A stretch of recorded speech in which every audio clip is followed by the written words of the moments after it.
আজকে আমরা একটা গল্পের মাধ্যমে দারুণ একটা ইংরেজি শব্দ শিখব। ধরুন আপনার বন্ধু এসে একটা অবাক করা খবর দিল, আপনি কি সাথে সাথেই সেটা বিশ্বাস করে নেবেন?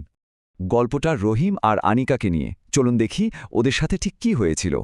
তো রহিম খুব উত্তেজিত হয়ে আনিকাকে গিয়ে বলল, ফাইনাল পরীক্ষা নাকি বাতিল হয়ে গেছে। আনিকা তো শুনে অবাক, কিন্তু ও হুট করে খুশি না হয়ে বরং একটা জরুরি প্রশ্ন করল। ও রহিমকে জিজ্ঞেস করল, তুমি এটা কিভাবে জানলে? এর কোনো প্রমাণ আছে?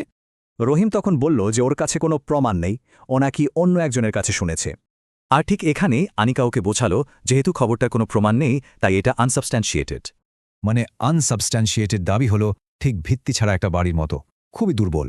আর এর উল্টো শব্দটা হলো সাবস্ট্যান্সিয়েট, মানে কোনো কিছু প্রমাণ সহ বলা। তার মানে সাবস্ট্যান্সিয়েটেড হলো প্রমাণিত, আর আনসাবস্ট্যান্সিয়েটেড হলো অপ্রমাণিত বা ভিত্তিহীন।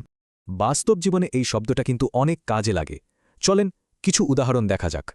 যেমন ধরুন, আদালতে একজন আইনজীবী বলতে পারেন যে অভিযোগগুলো আনসাবস্ট্যান্সিয়েটেড, মানে প্রমাণহীন। ব্যবসার ক্ষেত্রেও একই, প্রমাণ ছাড়া লাভের কথা বললে সেটাকে আনসাবস্ট্যান্সিয়েটেড ক্লেম বলা হয়।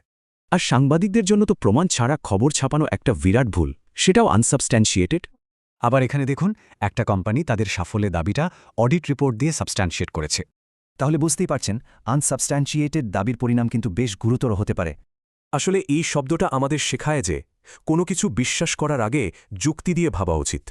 তাহলে পরের বার কোনো কিছু শোনার পর প্রথমেই কিসের খোঁজ করবেন? অবশ্যই প্রমাণের।